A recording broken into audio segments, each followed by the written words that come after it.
Good morning here in New York. Konbanwa to those of you joining us from Japan. I'm Joshua Walker here at Japan Society. I'm really excited this morning to be presenting cybersecurity in the 21st century, an outlook from the US and Japan. We have an all-star panel today of experts who are going to talk to us about the cybersecurity landscape, the policies, regulations, approaches to tackling cybersecurity challenges. We're excited that so many of you chose to join today. I can't think of a topic that has been more relevant, particularly since we've all been working from home and the relevance of what the acceleration of the concern about cybersecurity. So I'm looking forward to learning along with you all. I want to thank our global sponsors for the Business and Policy Program, Citi and Deloitte, Mizuho Financial Group, and Toyota Motors of North America. Now, let me turn this over to our expert moderator, Ms. Harumi Urata Thomas, who's currently the founder and CEO of Hut Consulting.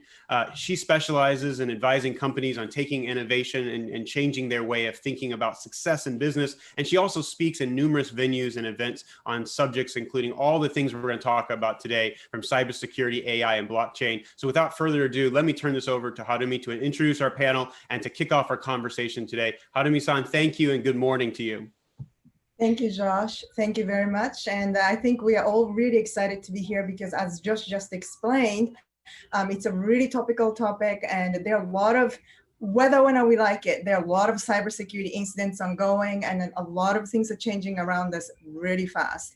So this is a really great opportunity for us to come and talk about not just about cybersecurity, which I think we all have been doing for a while, but also talk about potentially sort of temperature difference between two different countries, cultural differences, and things like that. So I would like to give the panelists a chance to introduce themselves, but I would like to just quickly tell you who are on the panel today. And in the alphabetical order, Greg Brower, who is the shareholder of Brownstein Hyatt Farber, Michael Daniel, who is the president and CEO of Cyber Threat Alliance, and Motohiro Tsuchiya, who is the Dean Faculty of Policy Management and Professor of Graduate School of Media and Governance at Keio University.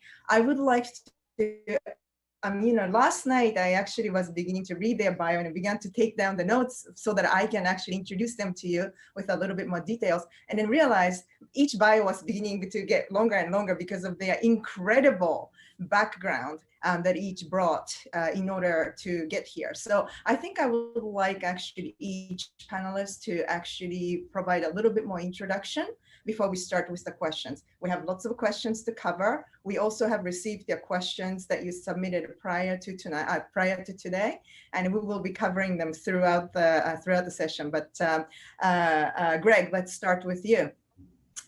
Sure, Harumi, thank you very much, and I hope you can hear me okay. Yes, so far so good. Okay, well, good morning, everybody. Thank you all for joining us, and thank you to the Japan Society for hosting this event. It's the second such event I've done in the last week. I'm sure Michael has probably done a few in the last week, and it's an indication of just how popular and relevant this topic is out there for organizations of all types. As Rumi mentioned, I'm a shareholder in the law firm of Brownstein Hyatt Farber Schreck, where I split my time generally between our Washington, D.C. office and our Nevada offices, both in Las Vegas and in Reno and Carson City. So I have a pretty good regular kind of back and forth perspective on all things Washington and all things in the real world, as I like to say.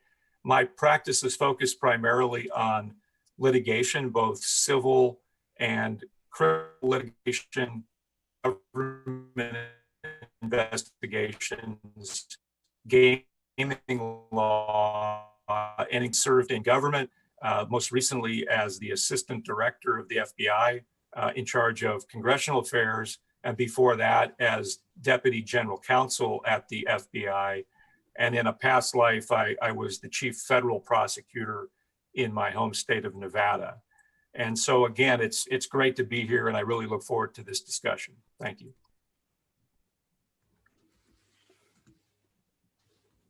Well, good morning, everyone. Good evening in Japan. I'm the president and CEO, as Harumi-san said, of the Cyber Threat Alliance, which is a consortium of 27 cybersecurity companies that share threat intelligence with each other in both an automated fashion and in a human-to-human fashion. And our mission is to enable our members to better protect their customers and clients and to better disrupt the bad guys. That's what we seek to do. I served for 4.5 years as President Obama's cybersecurity advisor, as the White House cybersecurity coordinator. And prior to that, I spent 17 years at the US Office of Management and Budget, which is a White House organization that basically oversees the finances for and the budgets for the US government, where I spent most of my time working on national security and intelligence programs. That's how I got into cybersecurity back in the mid-2000s. So I'm very much looking forward to this discussion today. I think it is a very timely topic for us to be discussing.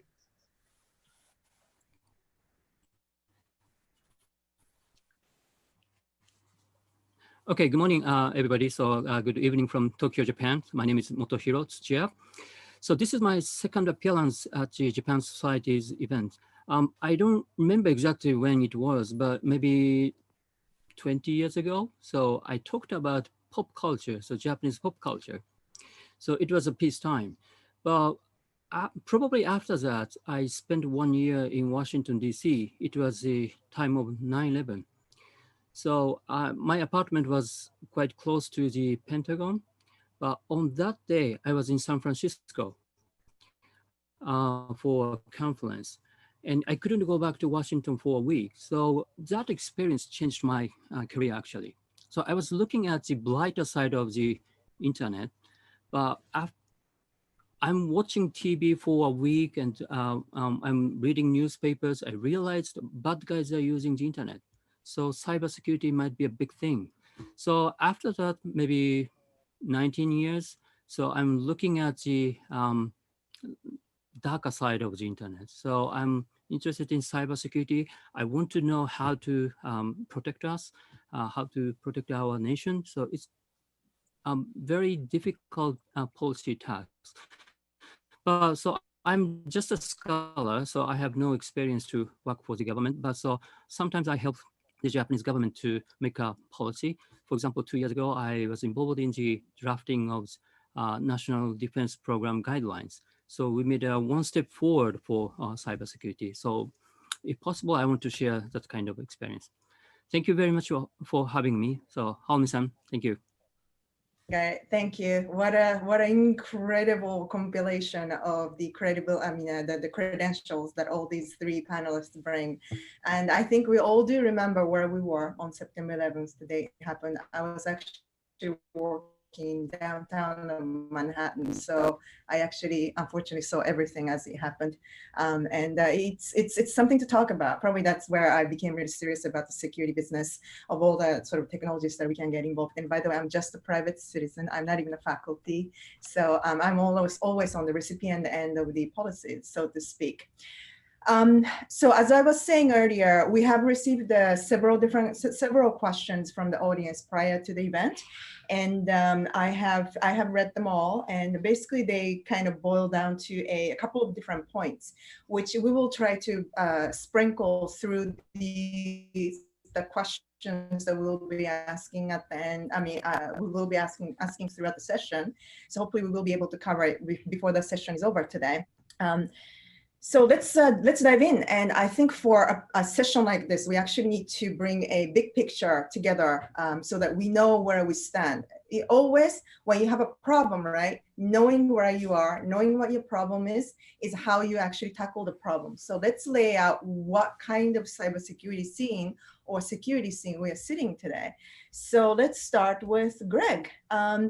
Let me ask you this, like, what kind of cybersecurity issues have you seen when COVID-19 just started? And now we have to start from here. I think the way we work, the way we think about security changed a lot. And that really kind of goes back to what happened at the beginning of this year. are they very different? Are we sitting in a very different scene prior and post when this whole thing started? So let's start with you, Greg.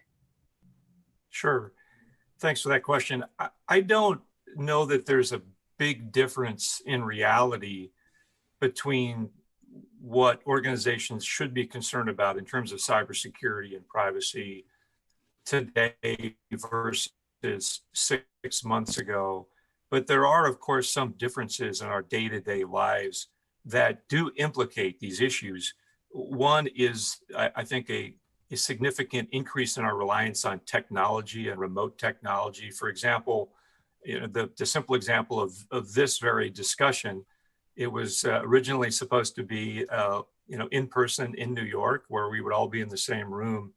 I expect that some people in the audience would have been able to access remotely, but predominantly it would have been a live event. And of course, today we're virtual.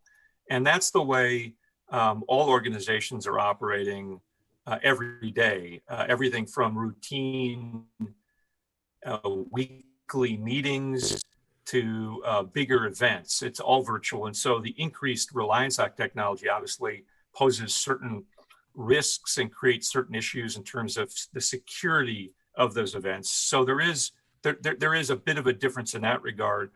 I've also noticed, I think we've all noticed that organizational employees, whether it's the CEO or the most junior level employees, are all increasingly using technology to get their jobs done day to day. And in some cases are using their own personal technology, not their employer's technology.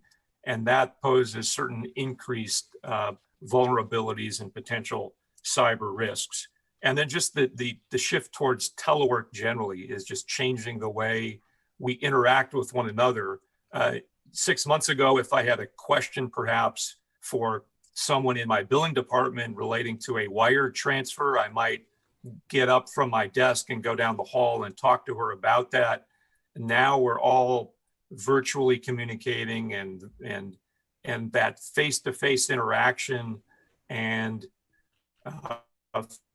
face-to-face verification of facts in some situations is not happening. And so we're relying on technology in an increased way. And then finally, I'll just observe that with respect to privacy, there are new privacy issues that are becoming increasingly important, I think, because of COVID, not so much in the storage of customer data or patient data for some industries, but just in terms of our increasing interest in monitoring visitors' health status before they enter our buildings, for example, and asking questions about their health status in a way that we've never done before. So I think all of those things are different, but the underlying fundamentals of cybersecurity and privacy, I think, largely remain the same. Thank you very much, Greg. I do remember when this just started,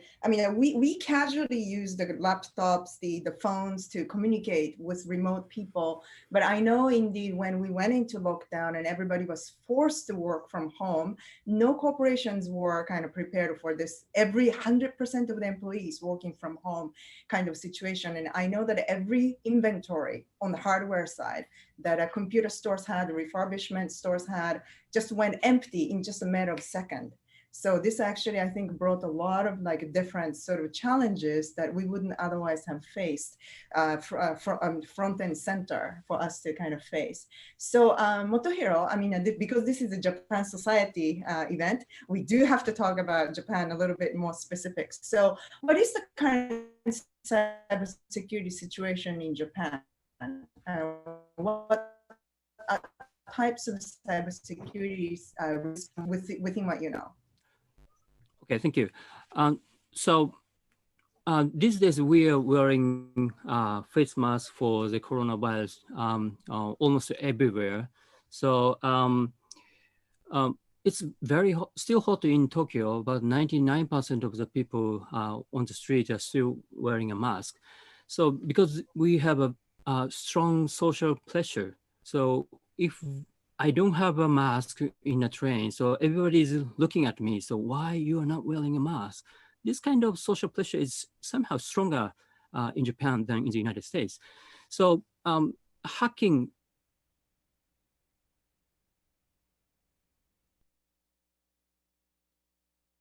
criticize, blames. So that kind of social pressure is becoming stronger these days. But so as Greg said, so we have teleworks and tele-education. And so at home, families using the same kind of sharing a Wi-Fi and sharing sometimes computers. And so those kind of Wi-Fis and computers have vulnerabilities. And so those kind of vulnerabilities are becoming wider and many more. So it's all over Japan, actually. And so the government is doing very new type of experiments. So they are trying to detect the IoT devices. IoT is Internet of Things. So the government laboratory is sending ID and passwords to IoT devices all over Japan, and they are checking if it works or not. So if the government laboratory identifies vulnerable IoT devices, so they send a notice to owner of the IoT device.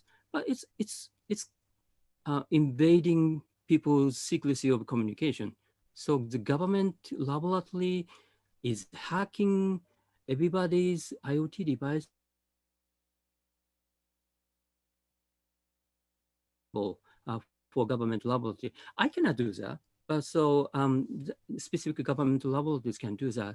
So because we are feeling the rise of vulnerabilities all over Japan in households and in companies, so we have to be very careful. And actually we are having some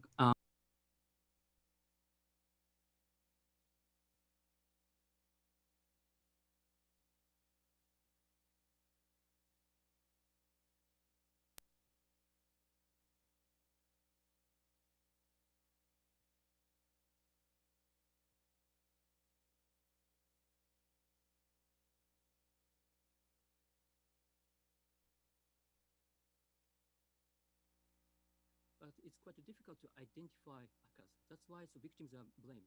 So it's not a healthy situation, but it's a kind of tension in the Japanese society these days in terms of cybersecurity. That's a really interesting point that you're bringing up, because I think, in the many sort of like a sort of more cybersecurity professional world, I think it's becoming more and more about getting hacked is something that we almost take for not granted, but it's something that, I mean, every day you find somebody who are getting hacked, and it's not even the like individuals, the small companies, the large companies, small companies, all the same, right? I mean, we always say hackers don't go to sleep, whereas we do. And we only do the upgrade like once a quarter of all the systems and security systems, but they are constantly, every day, every second, trying to hack all of us. So I think that's a I think interesting thing that we are going to be kind of monitoring. It's who is to be blamed. We obviously want to find the hackers, but how do you really find the people who are hiding somewhere in Antarctica and never go to sleep? Whereas we have our own limitations. So I think it's a really interesting point. Also, like a social pressure that you mentioned, yeah. That's really interesting one too, because here in the US, I think things work a little bit differently, especially in some states. So how many % of people are wearing masks in New York City these days?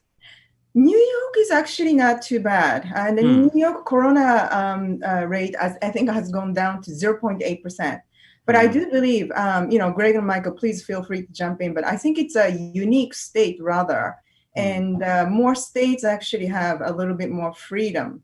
I'll just use the word freedom. Right? It varies a lot across the United States as to, where you see masks and where you don't. Yeah.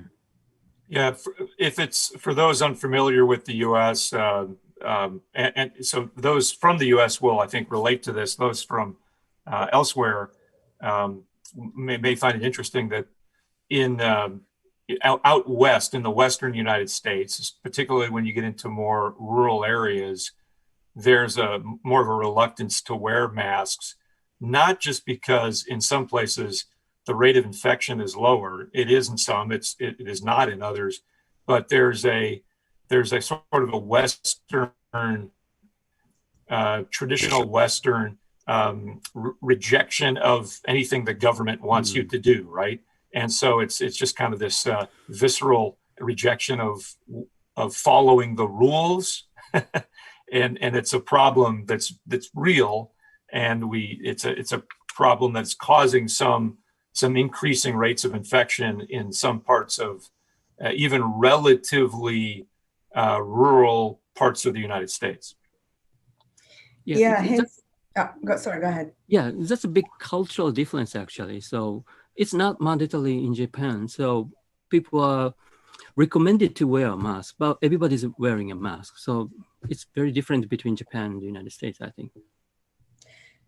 I think that actually, even when we're talking about sort of setting a policy for cybersecurity and whatever else, I think that is going to demonstrate itself, the differences between how US does it, how Japan does it. So while we're on that, Michael, let's touch upon that. So as more organizations operate globally, what do we need to do in order to develop the right policies, if there's such thing, and make sure that organizations, the people, whoever else is involved in the economy, whatever the units, make sure that they comply with all the policies that they get developed? Yeah, so I actually think that, the global environment is always going to be complex, right? And and different countries are going to have different laws and different policies. That's just inevitable. I mean, just touching back on some of the cultural differences, right? One of the big differences between Japan and the United States is Japan still retains a much higher trust in institutions, both your government and companies, than in the United States. Now, traditionally in the United States, we've actually had much higher trust in companies than the government, but even trust in companies has been declining over the last few years. So that distrust of institutions that's prevalent in the United States is going to drive how we have to think about policy. And you can do very different things.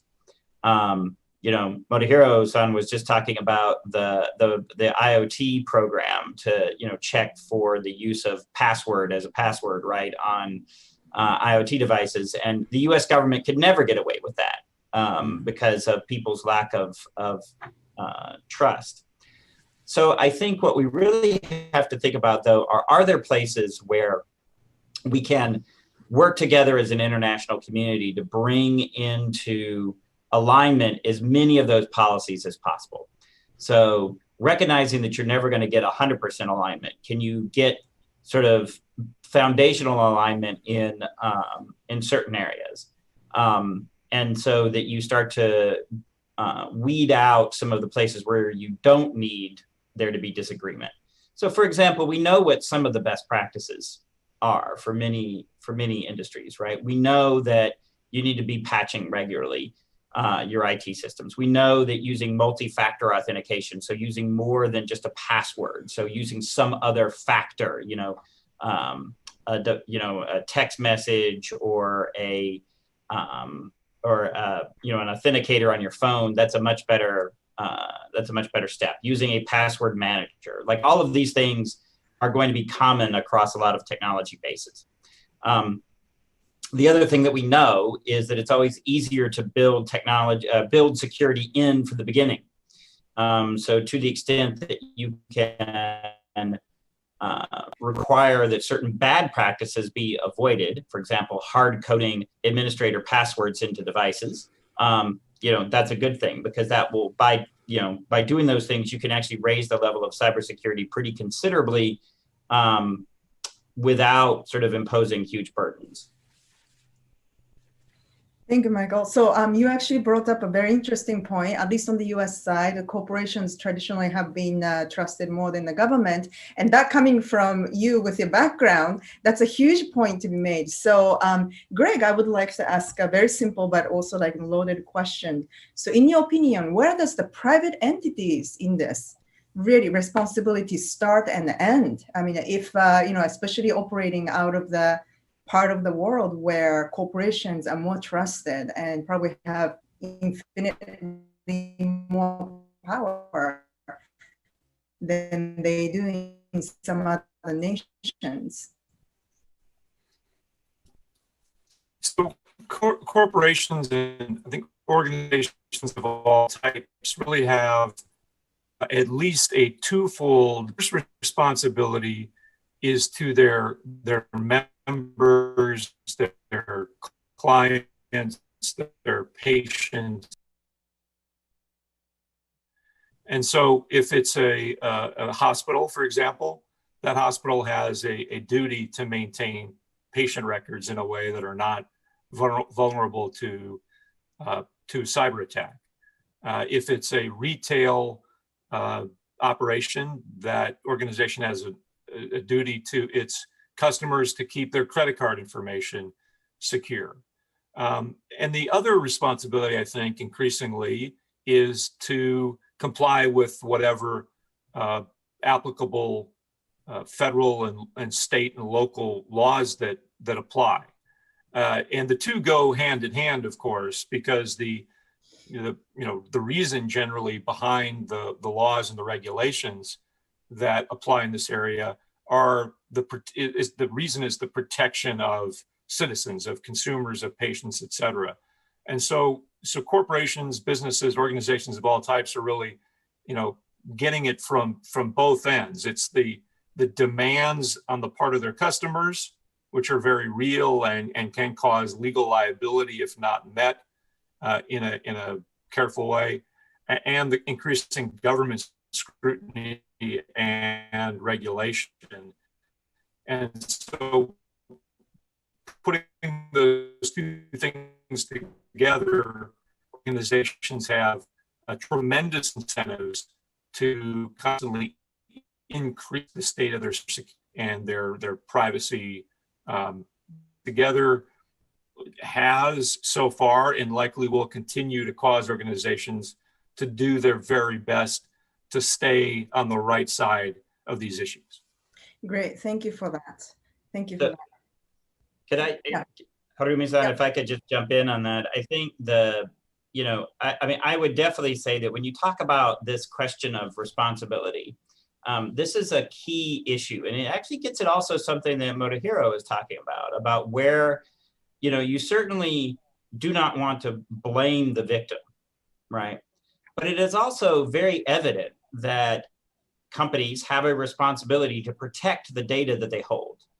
And the example that I often use is in the United States, you can often rent a storage unit someplace to store stuff that might not fit in your house, right? And they usually come in these big warehouse-like complexes.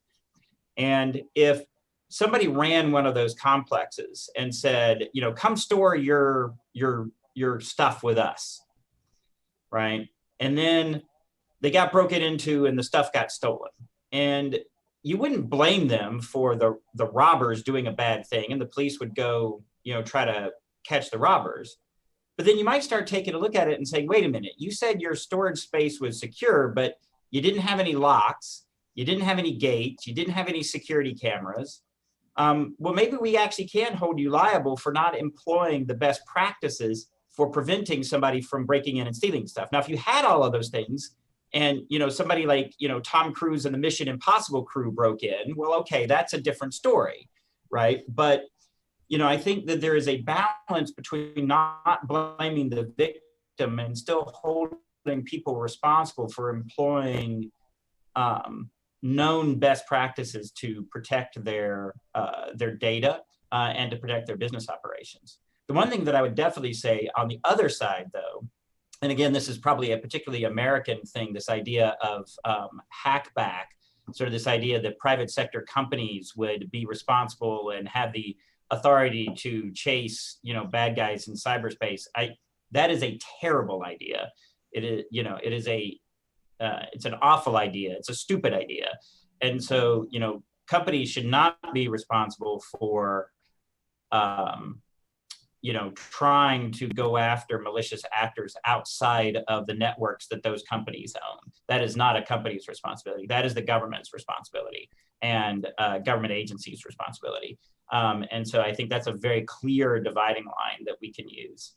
Okay, so actually that's an interesting point, like in responsibilities that we are talking about now. So I want to dig a little bit deeper on this topic, and then I want to hear from both sides. So maybe Michael, if you can continue sort of like addressing from the US side, and Motohiro, if you can kind of see the differences between the US and Japan and address. So who's really responsible for this thing, security and cybersecurity? Because at the end of the day, we all own a house, we all own a lot of positions, and we all take a part in protecting whatever the positions that we have. If we have a jewelry, expensive jewelry, we buy safe and we put it in it. I'm responsible for that if I want to protect something. But all of a sudden, when it comes to cybersecurity, seems like we kind of start putting the responsibilities on those people who are working in a dark room with an access to a lot of different computers, and the government who have the power to write some kind of policies, and we say they're not doing a good job, so we continue getting hacked. What are we going to do? I mean, where are the responsibilities? In my opinion, there are a lot of opinions, but I would love to hear them. So may I respond? Okay. Yeah. I want to respond to your question in something different way. So Michael talked about the where to put the data. So data center, the location of data center is becoming more and more important these days. So people say cyberspace is something over there. So it's not floating in the sky at all. So cyberspace is a combination of your mobile phone, computers, and so communication channels and data centers. But now, so people are talking about the location of data centers. So because some governments talking about data localization. So that's why Amazon, Microsoft, and many other cloud service operators are putting more and more data centers all over the world. So Japan is an island country. So we are very easy to identify Japanese cyberspace. So it's inside of the undersea cables. So we say, so this is a physical existence of cyberspace inside Japan. So our sovereignty over these facilities. But people say, so no, data is something over there. We should not talk about the facilities. But so some governments say we have to put our data inside our country. So this kind of location, geopolitics, geoeconomics, or geotechnology of data is becoming more and more important. So respond to your question. So who is responsible? Maybe some governments might be responsible, but some cloud operators or internet providers might be responsible. But finally, we as individuals must be responsible for our data. So I have to choose my ISP, I have to choose my career, so I have to choose where to put my data. So it's quite a difficult question. So it's not the safest way to put all the data in my computer only. So we should put some data to cloud services or keep it in the external hard disk drive. I'm not sure, but so we have to think about by yourself. It's quite important. Who is responsible? That's a good question, actually. And I mean, I think from my perspective, it's a combination, right? And this is one of those issues that it plagued the U.S. government, and in my conversations with my counterparts in the Japanese government when I was in government, it was a question that arose in the Japanese government context as well. But when you try to ask the question, should we put one person or one entity in charge of cybersecurity? That's just not going to work. Because cybersecurity pervades so many aspects of our lives. And so when you talk about responsibility, it's actually a shared responsibility. And so what we're trying to work out, right, from a kind of global standpoint, is how are we going to share that responsibility, and how are we going to allocate it, and what allocation of responsibility do we want individuals to have? What part do we want organizations to have, and what part do we want governments to have? And this is where we'll come back to the cultural differences that you were talking about, that we've been talking about so far, which is that different countries are going to arrive at different allocations of that responsibility, driven by not only their culture, but their geopolitics, and in relation to their neighbors. And so I think that is, so the real question that we're trying to ask is, how are we going to allocate that responsibility? And in my view, we haven't gotten it right. And that we are still working on that policy question among the different groups. And that is one of the key policy issues that we need to, that we definitely need to work out. I will also just put in my agreement with Motohiro on cyberspace is not some ethereal thing that is not connected to the real world. All those boxes, all those servers, all those laptops, they all live somewhere. And that is a very key issue in geopolitics when you start talking about these issues. So that's a very real issue as well. Yeah, no, thank you very much for that. That's very insightful. And for those of you who may not know, there may be a cultural difference, but one thing that we need to be aware of is that over 90% of the bad incidents coming out of the data security actually comes from the insider's whoops, meaning like oops, I left the password out there, or whoops, I left the computer accidentally open, or whoops, I always have the password on my computer. And then do you know who comes to the office in the evening? Or the janitor people who are cleaning the office. And then, I'm not saying that they're bad people, but there are a lot of people who pass by the office, and we need to be mindful of what goes on with all your devices and what you're doing with yourself and with your work environment and everything. So this is why the responsibility questions becomes very important, because we can do a really good job doing something a little bit different and protect the very valuable assets called the digital assets for all of us. So with that, Greg, I would like to ask, in this kind of environment, right? Where we still, this is still developing, things are still emerging. And like I said, the bad people never sleep, right? The challenge of the law enforcement, at the end of the day, there's a crime somewhere out there. And we need to catch the bad people, and we need to punish them if we catch them. But as this crime, it's more complicated, a little bit more complicated than somebody beating somebody or somebody stealing something from a physical store. So I can only assume that there are a lot of challenges that the law enforcement who have been trained in the traditional, sort of like structure are facing. What are some of these challenges that we have out there, so that makes this crime especially difficult to deal with? That's a big issue, and thank you for asking that. So I'll start with just a bit of a historical kind of perspective, and then try to bring us up to date. But if we go back to my first time at the U.S. Department of Justice as a junior level lawyer back in 2003, cybersecurity issues really weren't discussed much at all. If they were by far smarter people like Michael and other parts of the government who were thinking ahead and aware of these issues. But for the most part, lawyers at DOJ did not talk about cybersecurity issues and did not prosecute cybersecurity cases. Fast forward to my time as the U.S. attorney out in Nevada, 2007, 8, 9 timeframe. Maybe some smart lawyers at Main Justice in Washington were starting to talk about the issue, but your typical prosecutor's office out in the field was not doing cybersecurity cases. Very, very few were being done. Fast forward a few more years to my return to DOJ at the FBI at the beginning of 2016.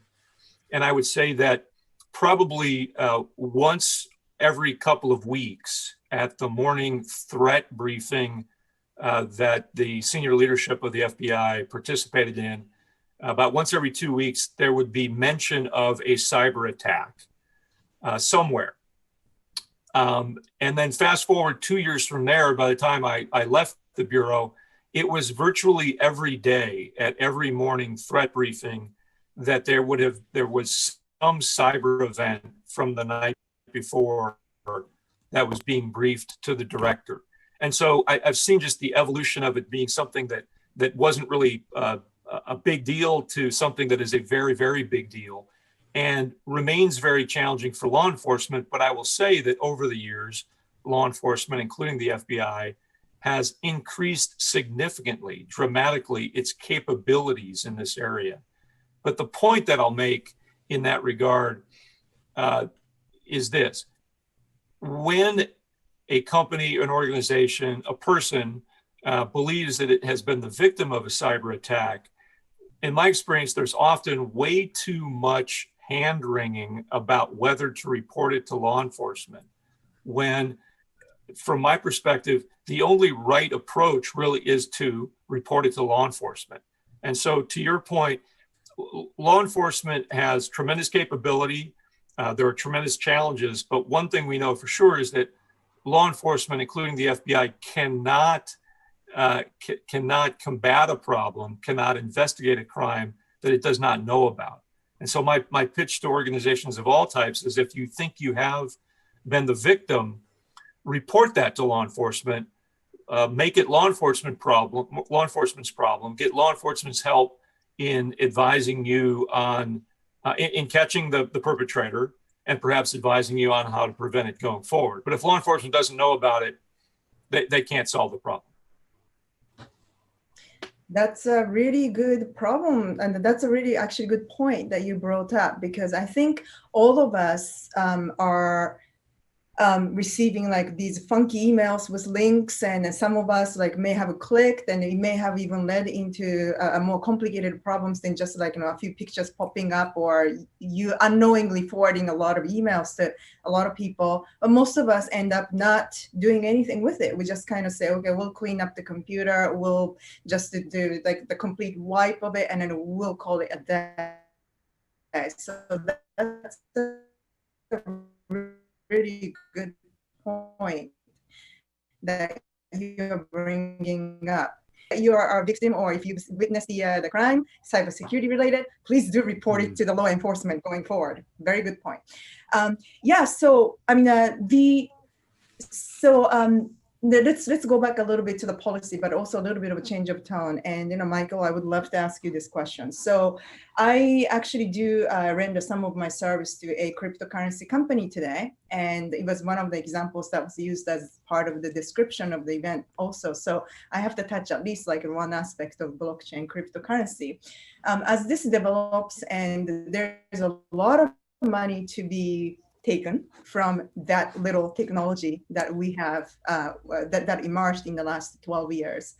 I think the policy writing and protecting what those policies are supposed to protect are becoming a little bit blur, because in the past we were talking about the privacy protection, the data security protection, and whatever else. But now we are talking about potentially, should we have to put something over the wallet itself? Basically, that's like a policy on the technology itself. Not that it has been written yet, but I know that there's some moves that are looking into that kind of thing. So, I mean, do you think that actually the government, the policymakers, the regulators are actually able to control the technology itself, rather than sort of staying with the high level policies over protection of XYZ? Yeah, so I think that when I look at that problem, and I think trying to regulate the technology, the specifics of the technology, is always going to be a losing proposition for any government, for any regulator, because they're just not going to be able to move fast enough to adapt to the changes in the details around the technology. But that does not mean that they should abandon the effort to look at the right way to say, wait a minute, we actually as a society want to have some rules around how these cryptocurrencies operate, that they are not just going to operate outside entirely outside the financial system or entirely outside of regulatory oversight. And so that is, I think, an entirely appropriate stance for them to take. And so what I think more broadly we have seen in the United States is that very much you're starting to see programs emerge that are designed to bring technologists into government and to begin to teach policymaking to technologists, right? So that you can actually have a better understanding between the people who have to make the policy and technology. So for example, the Aspen Institute here in Washington now runs something called the Technology Policy Hub, which is specifically designed to teach people in Silicon Valley about how Washington works and teach people from Washington how Silicon Valley works so that you can have a better conversation between the two. And so in my view, cryptocurrency, blockchain, AI, quantum computing, all of those terms that we like to throw around in, conferences like this and, discussions, all of those are examples of technology that the government is going to have to bring people in who understand the technology. It says, well, if you say it like this, that's going to produce some really dumb results. But if we say it like this, then we can actually drive some of the behavioral changes that, that we want. And to me, that's how I really look at this problem. And it's really a question of that risk management. Where do you want to take the Great, risk? thank you so much. Yeah, it's so we might have a time when Zuckerberg is going to be writing a policy for us. Is it basically the idea? No, not so much directly, but sort of providing people who understand the technology, helping to have input into how that is, how those policies are written and what they cover and what they don't cover. And sort of,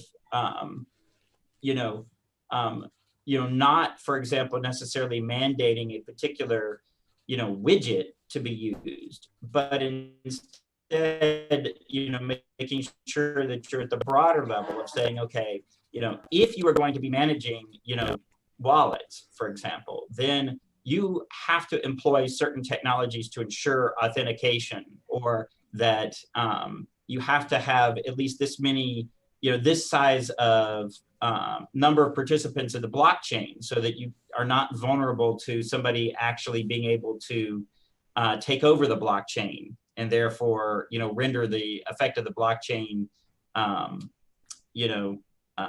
insufficient to actually provide the protection that you want. So there are ways to do that that actually are technology smart and are largely sort of at a level removed from the, the individual widgets.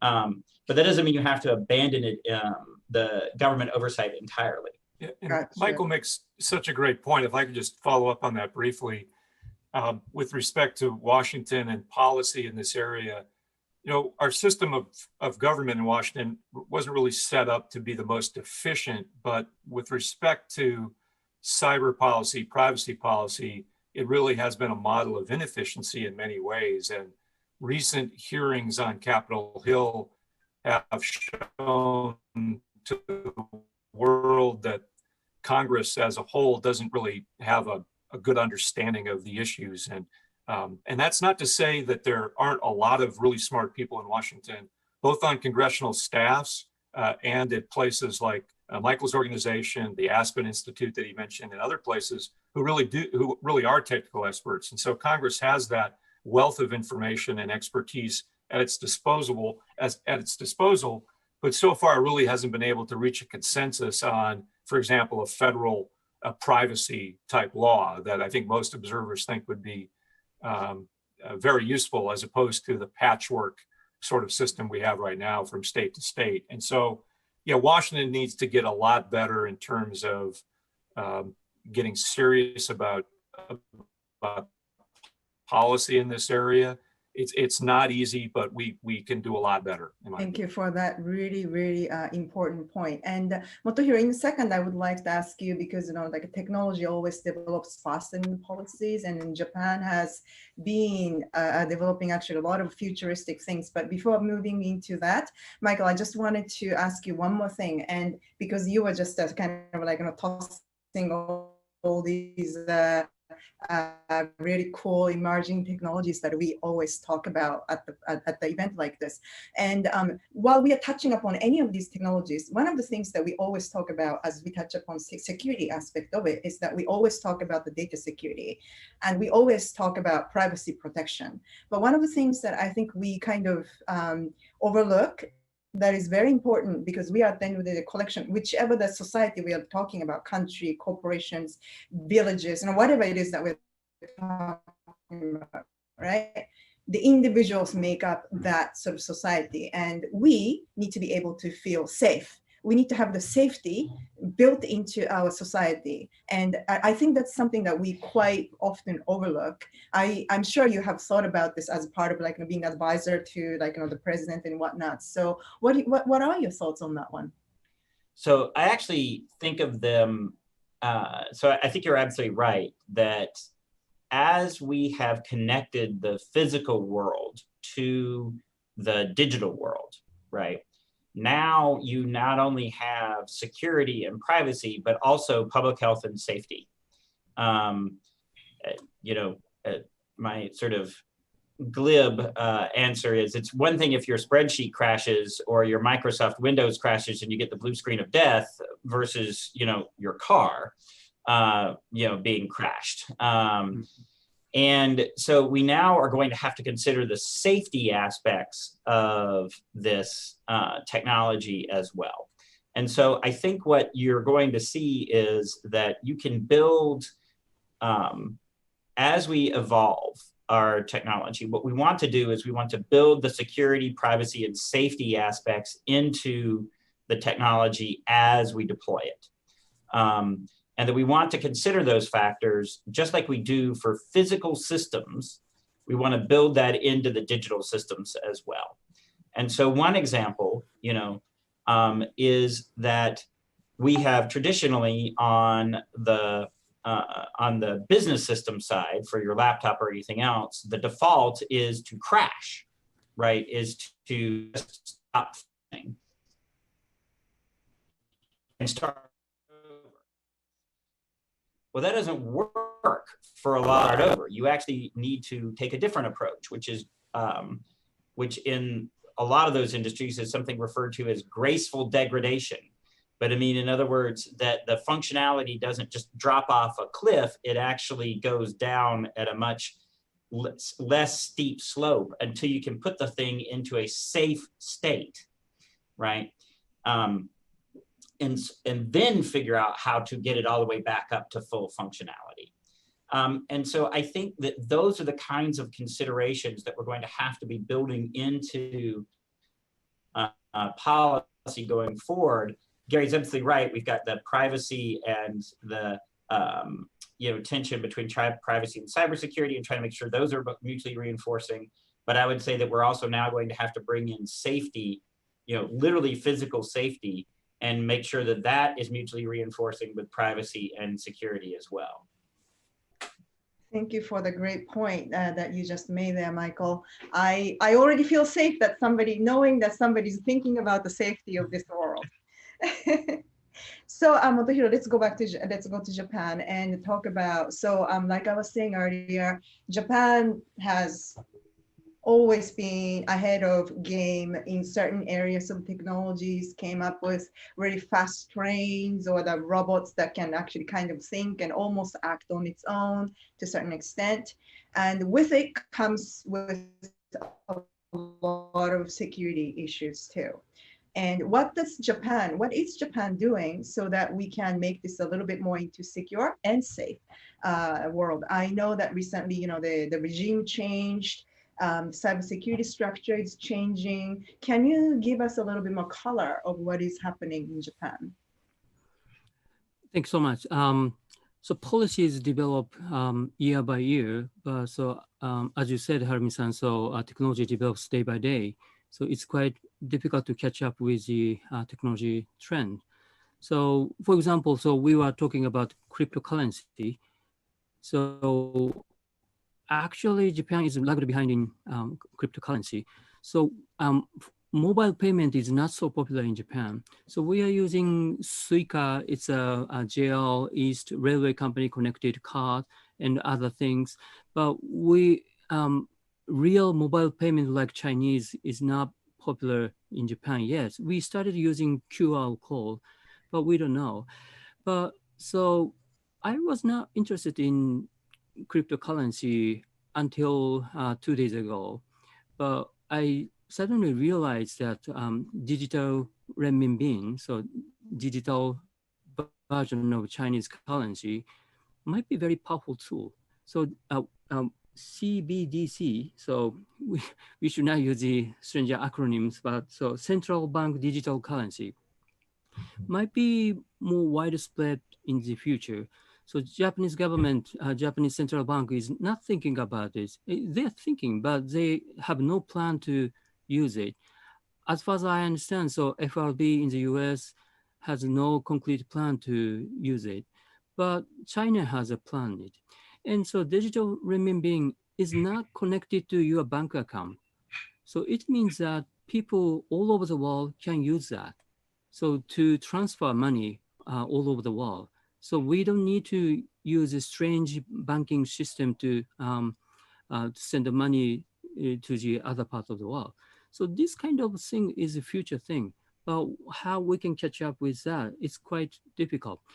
And one more thing is that we don't have international body to regulate such new development.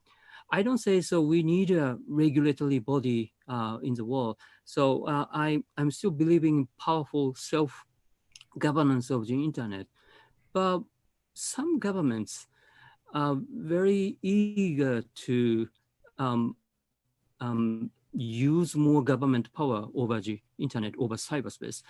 I'm worrying about it. So if I may, I want to ask a question to Michael. So he was at the government. So we are using the GGE, Group of Governmental Experts under the UN. So diplomats are talking about cyber issues. But we made a consensus report in 2015, but failed in 2017. And I think fifth round is going on in now. And can we have a better governance system over cyberspace? Or should we develop such kind of governing mechanism covering the world? Or still we divided as self-standing? I'm not sure. So what's your perspective on GGE? It may be have a report next year. I'm not sure about so. Yeah, so now you actually have two competing groups at the UN. So not only do you have the group of governmental experts, you also have what's called the open-ended working group. Yes. And that was largely sponsored by the Chinese and the Russians. I think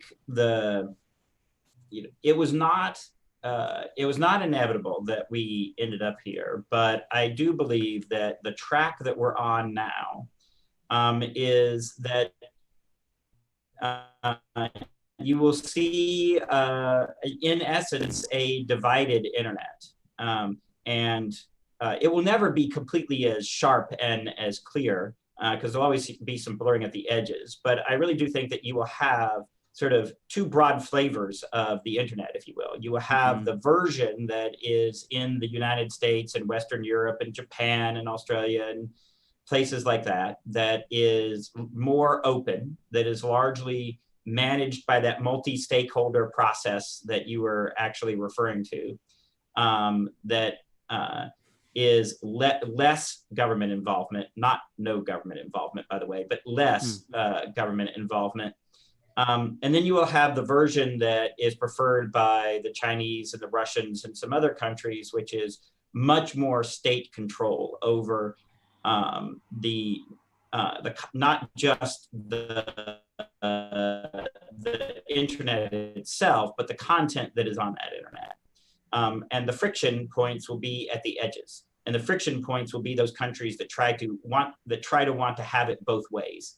And that will be where a lot of the struggle plays out. And unfortunately, I believe that's where the path that we're headed on. And so I actually don't have a lot of optimism about working out some of those mechanisms in the medium term. I do believe that over the longer term, there will be all countries will end up with some interest in sort of managing that tension. And so eventually we will come around to working out some mechanisms to manage the tension between those two different views of the internet and how it will work. But that is a much longer term project. And at one level, it really shouldn't surprise us given how relatively new the internet is in international relations terms. But I think that's the inevitability of where we're headed. Okay, thanks so much. So while we are here, Motohiro, I mean, given your sort of like stance about government involvement in this issue overall, or rather like, we have to kind of more do the more sort of self-control thing kind of stance. What do you think of a Japanese sort of cybersecurity department, if you will, kind of growing, or they decided to grow it by 30%, right? I mean, what is your personal opinion on that one, if any? Yeah, our problem is that we don't have a national security agency in Japan. So some people don't like NSA in the US, GCHQ in the UK, but I want to say that those kind of people are trying to protect the United States, United Kingdom, or people in those countries. But so we lost the war 75 years ago, and our intelligence agencies were very weak these days. And the Article 21 of the Constitution, Japanese Constitution, says we have to respect secrecy of communication. So that's why we don't have strong signal intelligence agency. So we have some government department and agencies dealing with cybersecurity, but we are doing what we can do under existing laws, and we are not allowed to tap people's communication. So even for national security or diplomatic purposes, that's our weaker side. And we have cyber defense unit under the self-defense force, but the number is still 220. So US Cybercom is more than 6,000, I think. So, and China has 20,000 or more, and even North Korea has 6,000. But we are 220. So it's very small because we are not allowed to start a war.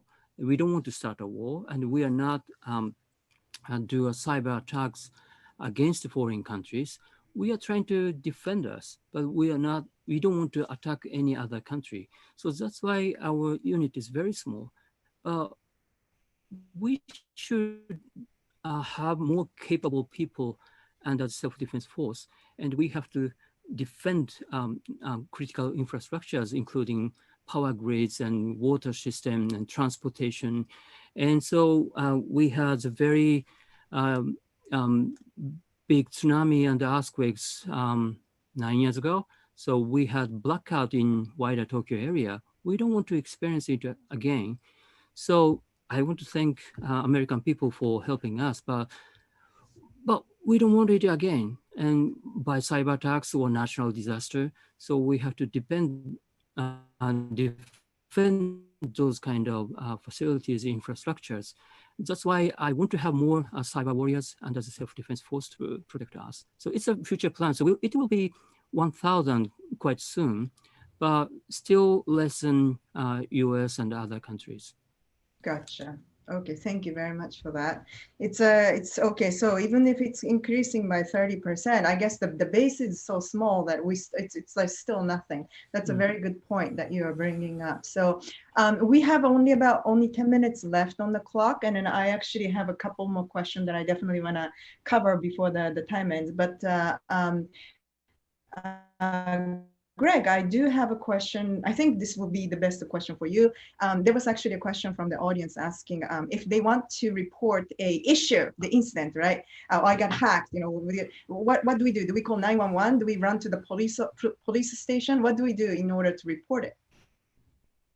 Well, thank you for that question. So let me caution everyone listening that even though the FBI in the United States is the law enforcement agency best equipped to handle cybersecurity events, the FBI, of course, can't handle every possible suspected attack that every American might think they've experienced. But focusing, so I would say that if an individual believes that they really are a victim of an attack, go to the FBI.gov website, and it's easy to navigate to the right place to report such incidents.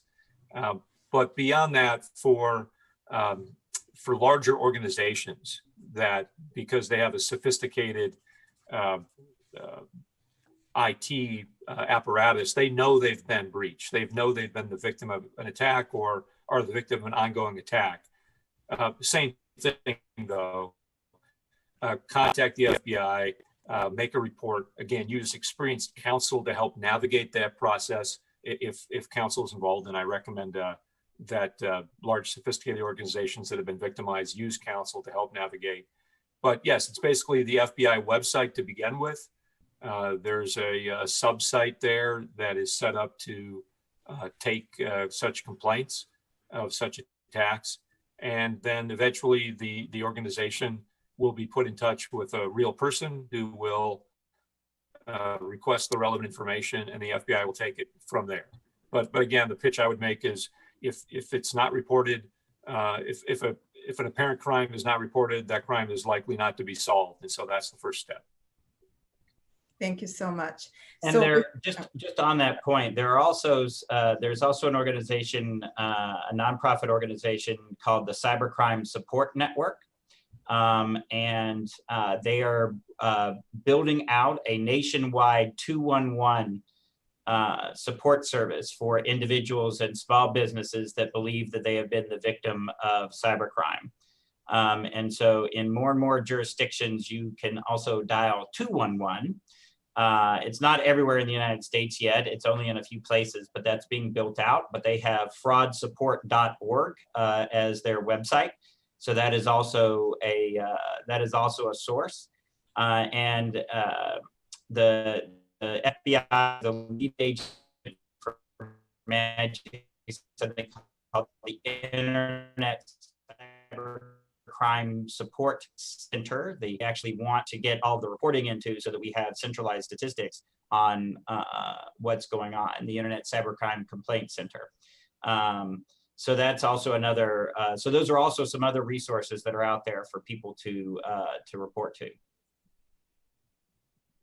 And Motoro, is there something equivalent in Japan, or going to the police station or koban is only the thing that individual people can do right now? Is there any like thing? Yeah, Japan has 47 prefectures actually.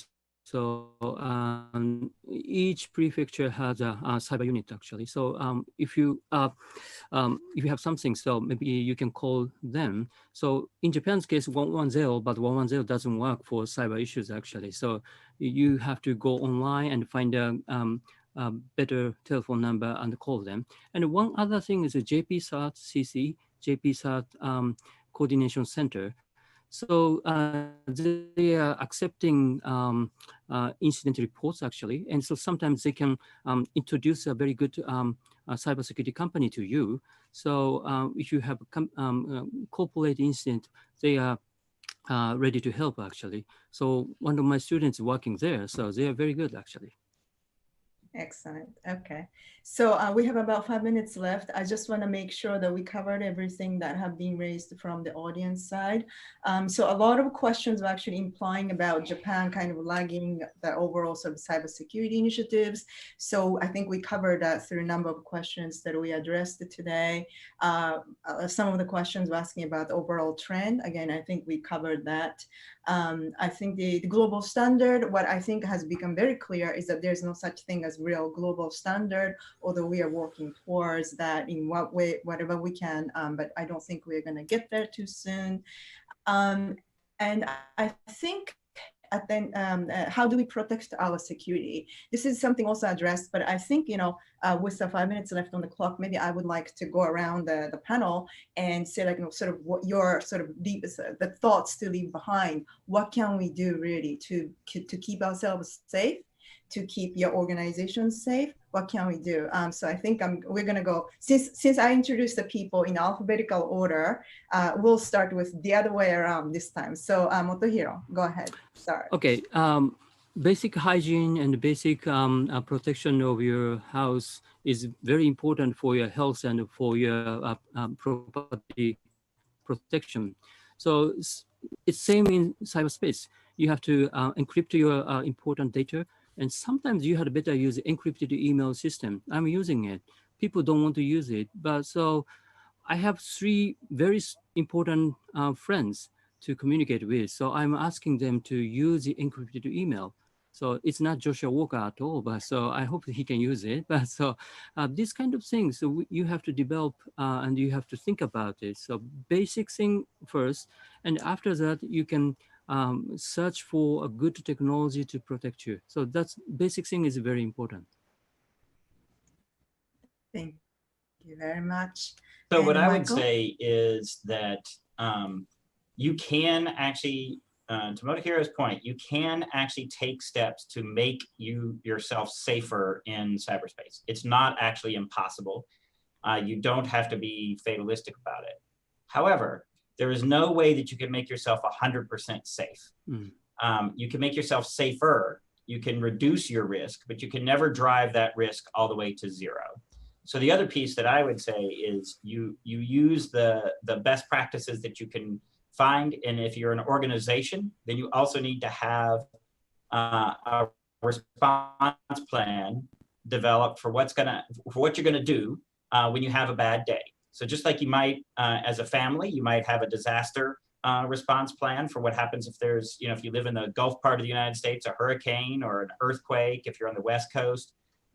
Just as you have that for a natural disaster, you should have that for a cybersecurity incident. And I think really that's the way to think about this is a risk that is part of our digital lives and we just have to manage it. Thank you for that point. And Greg. Yeah, thank you very much. So in the FBI, we used to say, and I'm sure that those in the FBI still say that there are 2 types of organizations, those that have been hacked and those that will be hacked. And so this is a fact of organizational life that we have to live with. I would say in terms of advice that I give to clients all the time, and I would just give generally, is that from an organizational perspective, don't be afraid to understand your vulnerabilities and do what it takes to fix them. Too often, the approach is kind of out of sight, out of mind. If I don't know about my system's vulnerabilities, then I don't have to worry about trying to fix them. But the reality is that every organization, I think, owes it to itself, to its customers, clients, members, and increasingly in order to be compliant with federal and state laws and regulations, owes it to itself to very aggressively and robustly evaluate its systems, determine whether or not it has certain vulnerabilities, and then spend the resources on fixing those vulnerabilities, eliminating them to the extent possible. As Michael said, there's no such thing as 100% safety and security, but it's incumbent upon all organizations to really take a realistic, self-critical look at their situation and do their best to fix it and devote the resources to fixing it. And that has to be a top-down mission from the board of directors all the way down to every single user of the system. There has to just be a very clear-eyed, robust effort at understanding the problems and fixing them. Thank you so much. And I'm just a moderator today, but I will also say a couple things here. Keep your device safe, keep your password safe. Don't just lay around, don't just keep your credit cards laying around and other sort of personal identifiable things just sitting around. Those things will keep you very, very safe on the individual basis. So I think that's sort of parting note that I might have for some of you. And Josh, at this point, should I turn this over to you in Japan Society, or maybe we'll just say goodbye at this time? That sounds like it. So it's actually time to end today's panel. So all of you who tuned in today, thank you so much. And thank you very much for the distinguished panelists. You made my job very, very easy today. It was very enjoyable. I learned a few things throughout the panel session today too. I thank you very much for your time. And it looks like it's being recorded. So I'm assuming that the recording is also going to be released later. I'm looking forward to actually re-listening to it later on myself. So thank you very much. Thank you very much. Yes, Bye. どうもありがとう。どうもありがとうどうもありがとうございます。ます。おやすみなさい。Good night. Good day.